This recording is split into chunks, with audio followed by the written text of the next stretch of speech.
안녕. 오랜만에 다시 찾아왔어요, 선생님이. 자, 오늘은 뭐에 대해서 배울 거냐면 여러분이 문장의 짜임에 대해서 저번 주에 EBS로 같이 공부를 했는데 오늘은 문장의 짜임을 선생님이 정리를 해주려고 해요. 근데 그 전에 앞서서 문장의 짜임을 정확하게 이해하기 위해서 필요한 기본적인 지식이 있어요. 기초 지식이라고 할 수 있겠죠? 문장의 짜임을 좀 더 잘 정확하게 이해하기 위한 기초 토대 다지기 수업을 선생님이 해주려고 합니다. 자, 오늘의 수업 순서는 이렇게 진행될 거예요. 첫 번째는 이제 이어진 문장을 만들거나 아는 문장을 만들 때 우리가 문장 성분을 잘 알고 있으면 그 문장이 어떤 식으로 이어졌는지 그리고 어떤 식으로 아는 문장인지 좀 더 눈에 잘 보인단 말이에요. 아는 만큼 보인다라는 말 알죠? 여러분? 속담? 그런 것처럼 우리가 문장 성분을 요약 정리해서 볼 거고요. 두 번째는 문장의 확대인데 그 중에서도 이어진 문장에 대해서만 간단하게 배워보도록 하겠습니다.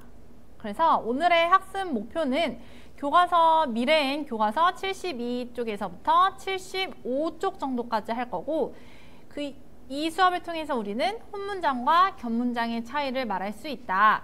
그리고 이어진 문장의 종류를 말할 수 있다. 이 두 가지 목표를 달성할 수 있겠습니다.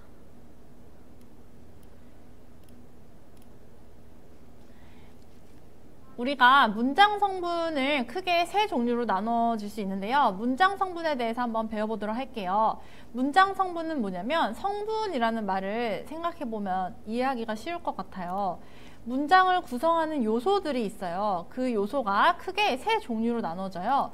그래서 첫 번째는 주성분, 두 번째는 부속성분, 세 번째는 독립성분 이렇게 세 가지로 나눠지는데 왜 이렇게 세 가지로 나눴냐면 정말 이 문장 안에서 정말 필요한 놈이냐 아니면 너 없어도 살 수는 있어 그렇지만 너가 있으면 좀 더 표현이 풍부해져 라고 꾸며주는 말 부속성분이냐 너 문장이랑 아무 상관없어 너 없어도 되고 너 혼자서 잘 살 수 있어 라고 하는 애가 독립성분이에요. 그래서 주성분의 종류로는 주어, 서술어, 목적어, 보어 라는 네 가지의 종류가 있고요. 부속 성분에는 관형어와 부사어가 있습니다. 그리고 독립 성분에는 독립어가 있어요. 이렇게 해서 총 7가지의 문장 성분이 각각 세 종류로 문장에서 정말 필수적으로 필요하냐 아니면 꾸며주는 말 필수적으로 필요한 것이 아니냐 아니면 문장과 아예 독립적으로 단독으로 사용할 수 있느냐에 따라서 세 성분으로 세 종류로 나누어질 수 있음을 정리할 수가 있어요. 자, 여기서 잠깐 그럼 얘들아 문장은 무엇인가요? 문장 어떤 것을 우리가 문장이라고 할까? 자, 문장의 사전적 정의는 이렇게 나와 있습니다. 나의 생각이나 감정을 완결된 내용으로 표현하는 최소의 언어 형식이라고 나와 있어요. 우리가 의문이랑 비교를 했을 때 의문은 가장 작은 소리의 단위라고 했어요. 가장 작은이 붙었어. 가장 작은 소리의 단위인 반면 문장은 가장 작은 최소의 언어 형식인데요. 그 형식인데 앞에 붙은 내용을 보면 완결된 내용으로 라고 나와 있어요. 그래서 형식상은 문장이 끝났다는 표지가 있어야 합니다. 표시가 있어야 해요. 예를 들어서 이 화면에서 문장은 무엇인가요? 라는 문장이 있어요. 이 문장은 문장이 끝났다는 무엇인가요? 라는 질문을 의도로 하는 질문을 목적으로 하는 문장이 끝났다라고 하는 표지가 요? 하고 물음표라는 문장 부호로서 형식이 잘 맞춰져 있고요. 구성은 주어와 서술어가 있어야 된다. 주어와 서술어가 무조건 있고 문장이 끝났다는 어떤 표시가 있어야지 이것을 문장이라고 볼 수 있습니다. 자, 그럼 선생님 예문을 하나 주어 볼게요. 자, 보세요. 파란 하늘이 보기 좋다라는 말이 있어요. 파란 하늘이 보기 좋다. 자, 그러면 지금 선생님 여기 화면 위에 선생님 말풍선도 만들어 놨단 말이야. 말풍선에 보면 문장이 끝났다는 표시가 있나요? 뭐뭐 하기 좋다 라고 해서 다로 끝났고 마침표라는 문장부도 찍었어요. 끝났다는 표시 있네요. 그 다음에 구성이 주어와 서술어로 이루어져 있냐 라고 했는데 주어는 뭐냐? 행동의 주체가 되는 대상이 나와 있냐 라는 거예요. 주어는 보통 주격조사 이가가 붙어서 만들어진 성분이라고 할 수 있어요. 여기서는 보면 이가라는 주격조사가 붙어있는 말이 뭐냐? 하늘이에요. 하늘. 하늘이라는 주어가 있고요. 서술어는 뭘까? 서술어는 동작이나 어떤 상태, 성질 이런 것들이 풀어서 나타나져 있는 것을 서술어라고 해요. 용언이 보통 서술어에 속하는데 여기서는 좋다라는 상태가 나와 있어요. 그래서 이것은 문장이 맞아요. 근데 문장을 구성하는 요소들이 있어 얘들아.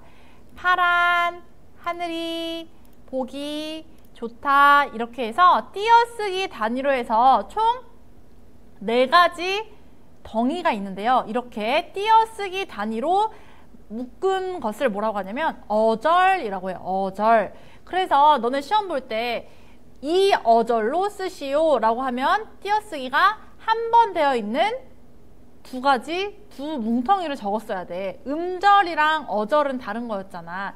이 어절을 쓰시오 라고 하면 파란 하늘이 이렇게 2가지를 쓰든가 보기 좋다 이렇게 쓰든가 띄어쓰기가 한 번 되어 있고 그로 인해서 뭉텅이가 2개로 나타나는 것을 어절이라고 할 수 있어요. 이 어절이라고 할 수 있어요.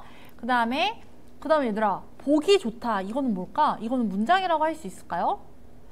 문장이라고 하기엔 문장이 뭔가 끝났다는 표시는 있어. 좋다라는 표시가 있긴 한데 주어가 어딨어? 보기 좋대. 뭐가 보기가 좋아?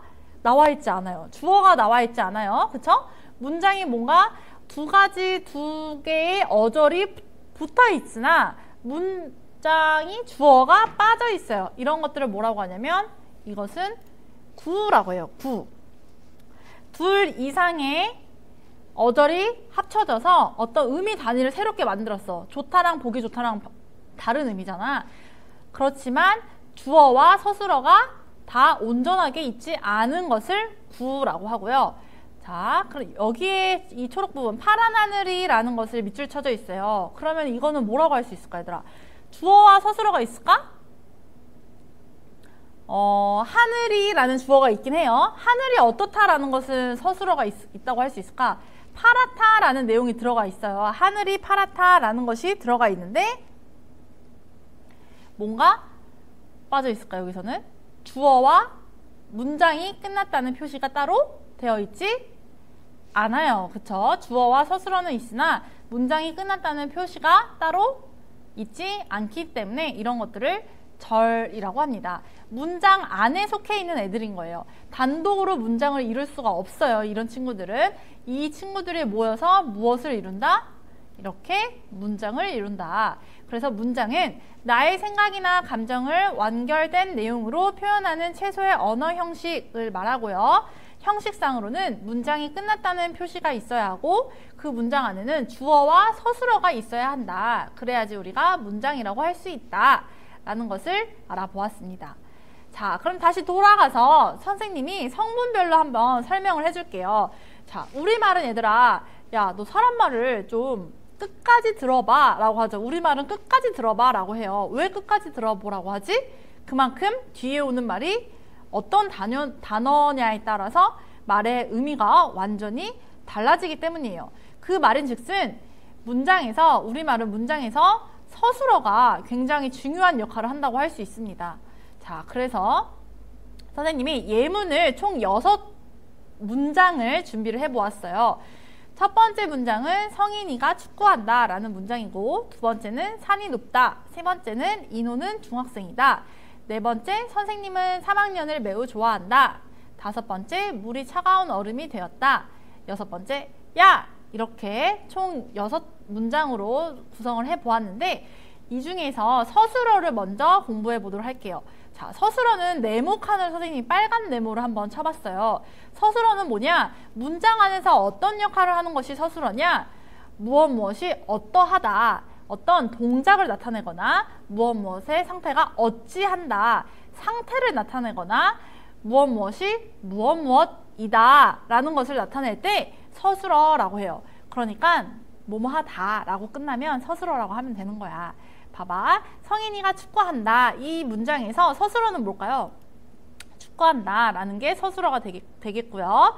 요 어절 하나하나를 보는 거예요. 하나하나가 문장 성분이 되는 거야. 산이 높다에서는 높다라는 것이 서술어가 되겠고, 인호는 중학생이다 에서는 중학생이다가 서술어가 되겠죠. 그러면 네 번째 문장에서는 어떤 게 서술어일까요? 선생님은 3학년을 매우 좋아한다. 여기서 이거는 몇 어절이야 얘들아? 4어절로 되어 있어요. 그치? 띄어쓰기가 지금 3번 되어 있네요. 좋아한다 라는 것이 서술어고요. 물이 차가운 얼음이 되었다 라는 것이 서술어예요. 자, 이렇게 해서 우리가 서술어를 한번 찾아보았는데, 자, 서술어 다음으로 중요한 게 뭐냐? 주성분이 얘들아 꼭 필요한 성분이라고 했잖아, 문장에서. 그것이 두 번째가 주어예요. 축구한다. 누가 축구해? 어떤 동작이나 성질, 어떤 상태, 무엇이다 라는 것의 주체가 누구냐를 가리키는 것이 주어라고 하는데요. 주어는 어떻게 구별할 수 있냐? 체언 뒤에 우리말은 체언 뒤에 조사가 붙어서 문장 성분을 나타내요. 그래서 조사, 주격 조사가 붙은 것이 주어라고 할 수 있어요. 주격 조사는 뭐라고 배웠지 얘들아? 품사 중에서도 이 가가 주격 조사예요. 그러면 성인이가 축구한다 해서 조사 뭐가 붙은 거예요? 가가 붙었어요. 그래서 성인이 이게 주어가 되고요. 산이 높다 해서는 이라는 주격 조사가 붙어서 산이가 주어가 되겠고요. 인호는 이라고 해서는 원래는 이거는 는은 보조사라고 할 수 있는데, 여기서 원래는 인호가 중학생이다 이렇게 하는 것이 정확한 표현이에요. 근데 가랑 는이랑 서로 붙어 있을 때 가가 떨어져요. 그리고 는만 살아남는단 말이야. 그래서 여기서는 인호는 이가 주어라고 할 수 있어요. 그 다음에 선생님은 또 주어고요. 물이가 주어가 될 수 있겠죠. 자, 그 다음에 목적어를 찾아봅시다. 목적어는 뭐냐? 이런 거예요. 서술어가 어떤 뜻을 지니냐에 따라서 목적어가 반드시 필요한 것들이 있어요. 예를 들어서 얘들아, 첫 번째 세 문장을 봐봐. 성인이가 축구한다. 산이 높다. 인호는 중학생이다. 이거는 주어와 서술어만 있어도 하나의 문장이 탄생할 수 있어요. 만들어진 거죠. 근데 네 번째 문장을 가보세요. 선생님은 좋아한다 라고 문장이 있어요. 그럼 이거는 맞는 문장일까? 틀린 문장이에요. 왜냐하면 선생님은 뭐를 좋아하는데 가 빠져 있어요. 서술어의 의미에 따라서 꼭 이렇게 목적어를 필요로 하는 서술어들이 있어요. 그런 것들을 뭐라고 하냐면 타동사라고 해요. 타동사. 동사 중에서도 타동사라고도 하는데, 선생님은 좋아하는 대상이 무엇이냐? 목적 3학년이죠. 3학년. 그래서 목적격 조사가 3학년 뒤에 붙었어요. 을이 붙어서 이렇게 3학년을 이게 목적어가 되고요. 그 다음에 보어는 뭐냐? 자, 다섯 번째 문장을 보세요. 물이 되었다. 이것도 말이 되나요? 얘들아? 물이 되었다. 물이 뭐가 되었는데, 원래는 얘들아 을이 붙어야지 목적어가 될 수 있잖아. 근데 물이 얼음을 되었다. 이러면 말이 조금 이상해진단 말이야. 그래서 이가라는 복격 조사를 만들어냈어요. 서술어가 되다, 이다가 나왔을 때 꼭 필요한 문장 성분을 복격조사 이가가 붙어서 보어를 만들어주는데, 그것이 보어라고 할 수 있어요.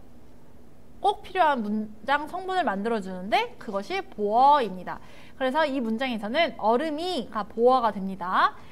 그 다음에 부속 성분을 볼게요 얘들아. 이 친구들은 꼭 필요한 성분은 아니에요. 그렇지만 문장에 어떤 성분을 꾸며줌으로써 문장의 표현을 굉장히 풍부하고 정확하게 해주는 아이들이 성분이라고 할 수 있겠죠.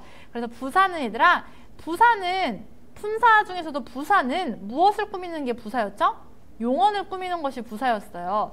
그래서 이 문장 중에서도 어떤 것이 부사어라고 할 수 있냐면, 좋아한다 라는 서술어를 꾸미고 있는 매우라는 이 성분이 부사어이고요.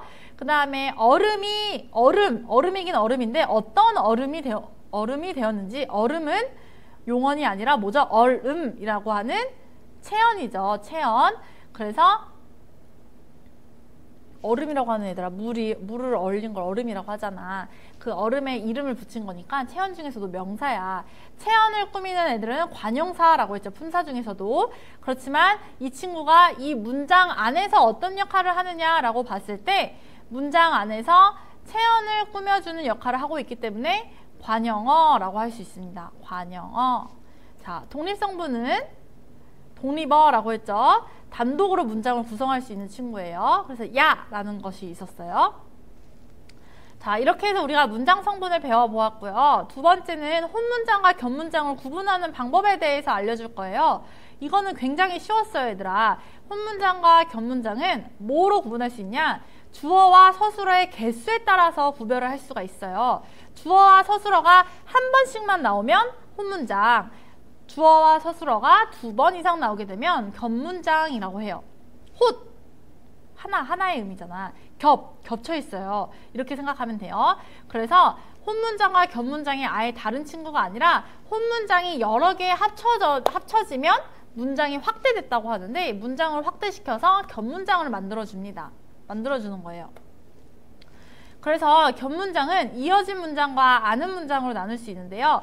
이것은 주어와 서술어의 관계, 주어와 서술어, 혼문장 간의 관계를 어떻게 배치했느냐에 따라서 이어진 문장과 아는 문장으로 나눌 수 있어요. 선생님이 수식으로 한번 표현을 해봤는데요.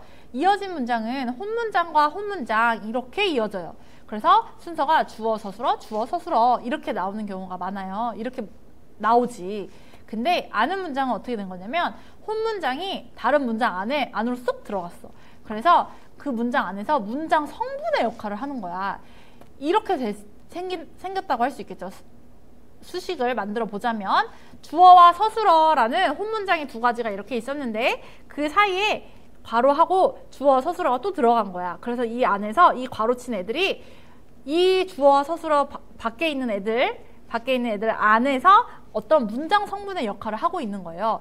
그래서 이거를 그림으로 딱 보면 얘들아, 위에는 주어, 서술어 이렇게 해서 뭔가 주어, 서술어 한 쌍, 주어, 서술어 한 쌍 이렇게 혼문장이 이어져 있는 듯한 느낌이 나서 이어진 문장이고요. 밑에 아는 문장은 뭐라고 하냐? 주어와 서술어가 이렇게 혼문장이 있는데 이 안으로 쏙 들어갔잖아. 그래서 이렇게 안고 있다. 그래서 아는 문장이라고 해요. 이해됐죠? 선생님 답을, 이거 완전 NG인데? 선생님 답을 완전히 보여줘 버렸어요. 이거 지금 다 가렸어야 되는데. 자, 첫 번째 한번 봅시다. 잠깐만요. 선생님이 이거를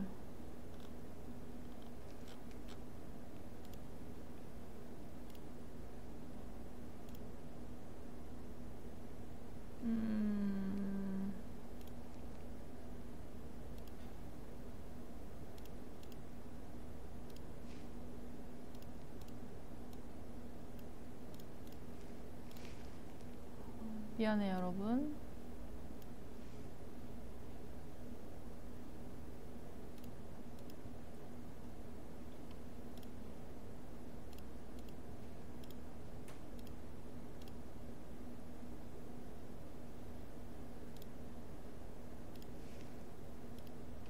자, 선생님이 조금 가려봤어요. 아, 이거 여기도 안 가렸네.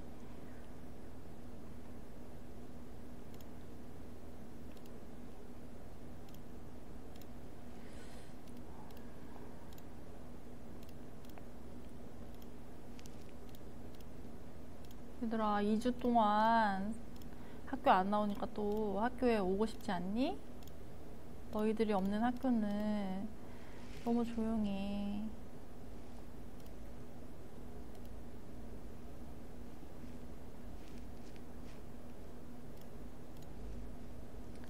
자, 우선 선생님 대충 해봤는데 다시 한번 찍어볼게요. NG 지금 못 본 걸로 하고. 자, 인호는 중학생이다 라는 문장이 있어요. 이것은 얘들아 문장이 맞나?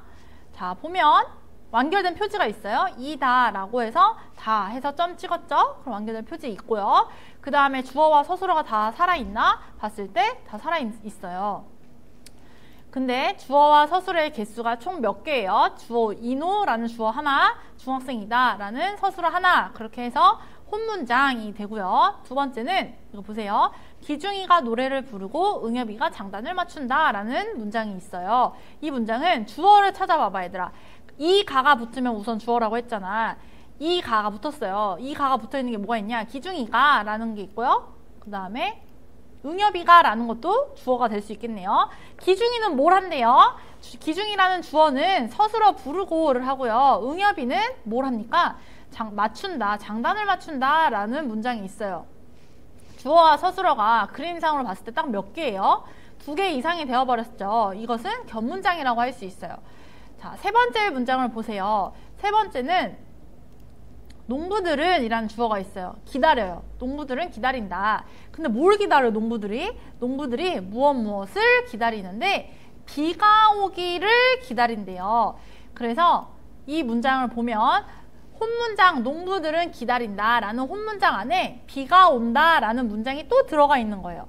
그래서 이것은 이것도 주어 서술어가 2개씩이기 때문에 겹문장이라고 할 수 있는데 그 중에서도 이렇게 주어 서술어가 배치된 것으로 봤을 때 2번은 주어 서술어 기중이 부르고 응엽이 장단 맞추고 이렇게 주어 서술어가 서로 옆으로 나란히 붙어 있기 때문에 이어진 문장이고요. 3번은 농부들은 기다리는데 무엇을 기다린다. 목적어 자리 안에 문장이 들어가 있어버렸어. 문장 성분이 목적어라는 문장 성분 안에 문장이 들어가 버렸어. 그치? 그래서 이것은 아는 문장이라고 할 수 있어요. 겹문장 중에서도 아는 문장이다. 이해됐나요? 혼문장과 겹문장 그리고 이어진 문장과 아는 문장을 우리가 간단하게 구분을 해보았습니다. 자, 그렇게 해서 이어진 문장도 얘들아 또 다시 2가지로 나눌 수 있어요. 자, 이것은 이제 의미적으로야 얘들아. 둘 다 혼문장 간에 둘 다 주어 서술어로 이제 배치는 되어 있어. 이어져 있는 거니까. 근데 혼문장 간에 앞에 애랑 뒤에 애랑 앞문장이랑 뒷문장이랑 어떤 관계를 가지냐에 따라서 대등적으로 이어진 문장이 있고요. 종속적으로 이어진 문장이 있어요. 자, 쉽게 생각하면 이거야 얘들아. 대등하다는 말은 어떤 경우에 쓰지? 너랑 나랑 대등한데? 이런 건 어떤 데 쓰는 거야? 너와 내가 같은 관계일 때는 대등하다. 넌 나한테 종속되어 있어 라고 했을 땐 뭐야? 넌 내가 뭔가 안고 있어. 넌 내 밑에 있어. 혹은 내 안에 있어. 뭐 이런 느낌이 들잖아. 그래서 대등적으로 이어진 문장은 어떤 의미 관계냐면 앞에랑 뒤에랑 대등한 관계의 의미가. 그래서 나열하거나 혹은 아예 반대하거나 너 나야 쟤야. 나야 쟤야. 우선 대등하잖아. 나인지 쟤인지 대등하잖아. 선택의 관계일 때 대등적으로 이어진 문장이라고 하고요. 그 다음에 종속적으로 이어진 문장은 앞문장인 뒷문장이랑 관계가 있어. 앞에가 어떻게 하면 뒤에 문장은 어떻게 해야 돼. 너가 뭐뭐 했기 때문에 뭐뭐 해서 뭐뭐라면 난 뭐뭐 할 거야. 뭐뭐 라서 뭐뭐야. 이런 식으로 앞에 문장이 뒤에 문장에 영향을 미치고 있어요.